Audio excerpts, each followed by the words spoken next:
Tuesday before the event, I stopped at one spot and fished it for an hour and a half.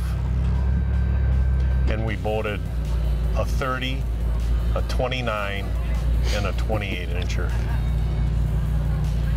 And, you know, we all split up in different boats. You know, like Nick will be in his boat. We fish with Bill and Matt Bobber. They'll be in their boat, and then I'm in my boat. And I thought, oh my God, we're on the right fish. And the first day of the tournament, those fish didn't go. I mean, we couldn't even, we had two boards go back and it was both sheephead.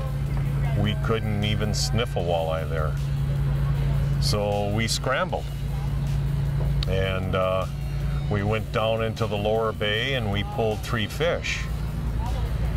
Then on day 2, when we were making the turn to go in and start and make our pull, I was watching the map, and Nick was watching the graph, and he said, from here to here and here, he said, is loaded with fish. We made a pull through our number 1 spot, nothing. We went up there and set up where he saw those fish at 50 miles an hour. Went up there, set up where he saw those fish, pulled through, and it was just mayhem. And we fished there the whole day, and I don't know how many walleyes we catch. You know, we made our first pass. We set up on that spot, and we got 4 on the first pass, and I know we had a double in there. And you know, we were fishing harnesses deep, and we got that 4th fish in. We had most of the rods out of the water, so we pulled up, went back, set up, made a little bit longer of a run, and got about 4 more. So we had our card full in 2 passes there, which was really helps take the pressure off. But we knew we had a lot of time where we could put the hammer down and try and get a giant bag, and we knew we needed one because we had such a rough start. And you know, that being said, we knew with 12 pounds that could be a really key 12 pounds. I mean, it's a tough bite out here. The bay is so dynamic in the last 2 weeks with changes with bait fish and water temp, and it's so hard to stay on top of the bite. And every day you have to, you know, we knew we would have to go out there and fish what was going to happen that day. It just isn't the same every day. We have never been able to duplicate back-to-back days on the same bite, you know, all week. And on that second day, getting those 8 was huge. So our card was full, and then you know, it slowed down. We hit a really good bite window, and it slowed down to the point where we were picking off 1 a pass. But it seemed like late in the day, in that last hour, the last 3 passes, we got 1 fish a pass, and they were all our big ones. You know, we had a 27 and change, 28 and 3/4, and a 29 and 3/4. And we executed well. We got just about every fish that we pinned into the boat, and that's huge. 1 fish lost maybe that, you know, was a little bit of weight. And then, you know, jumping from there to today, everyone's, you're gonna go whack them out there, the wind's the same.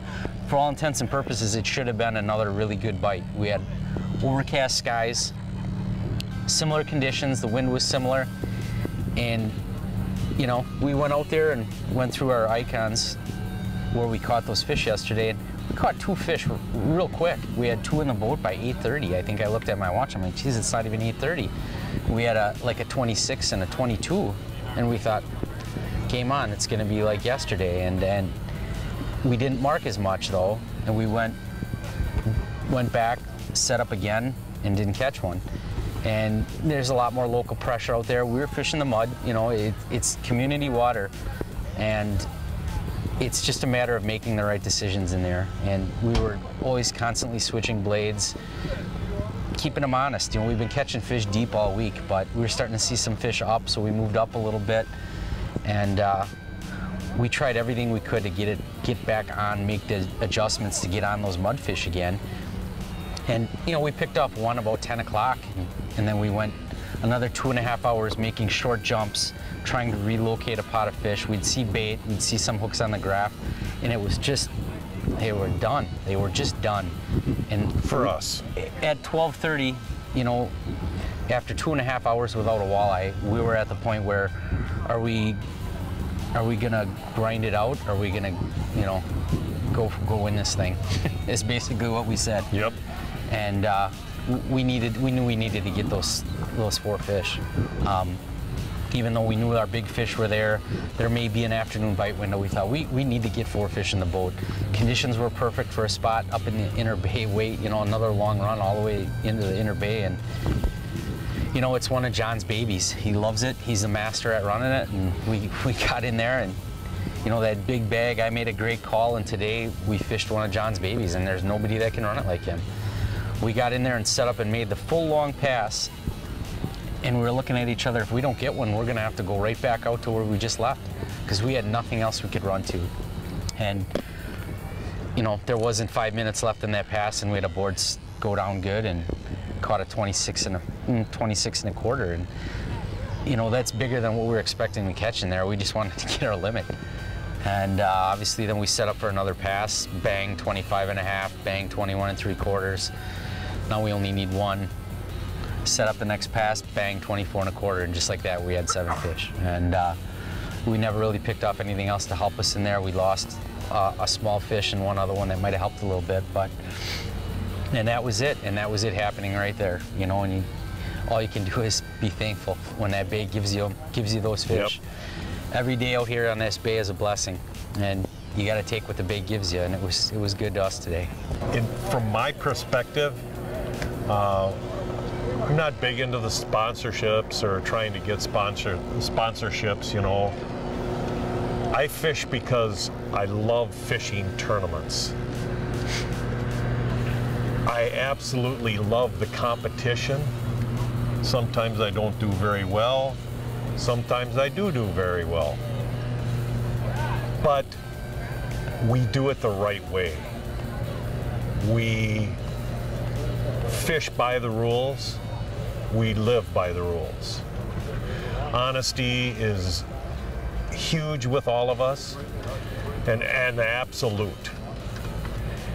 And for me, this just solidifies that you don't have to always worry about trying to get an edge by doing something a little shady or bending the rules. It just proves that we can win by being honest. And I think nowadays that's very important. So that means an awful lot to me, and I think this win means an awful lot to my family. I mean, when I just called my wife on the phone, she said, "You better call me first. Nobody else. You call me first." And when I called, she had already had 3 or 4 phone calls that we had won, and the whole bar was hooting and hollering, so that stuff means a lot to me. I don't care about the prestige. I just care about this sport, and it's just really cool. And I echo the same thing. I mean, the most important thing to me is getting this win for my family. And I could go on about the fishing and the tackle and the boat, and at the end of the day, the happiest thing for me is to come home and see my wife and kids, and bring home this plaque. I think this really is. I mean, to me, it's really sweet that I felt last year we were so close, and I thought we had this tournament wrapped up, and it was a really tough. It was a really tough finish. We came close last year, and the way it started out this week with a 12-pound bag, honestly, deep down, I did know we could come back. I really did. I said, "John, we're going to go out and catch 60 pounds tomorrow," and lo and behold, we almost did it. Almost did it. And might have had the fish on that would have went 60 pounds. John's won some big events out on this bay, and I've had a lot of great events, and I've been close a lot. So to finally win one is just so sweet, and to win it with John, a good friend that I've traveled with since I started tour fishing, makes it that much more special.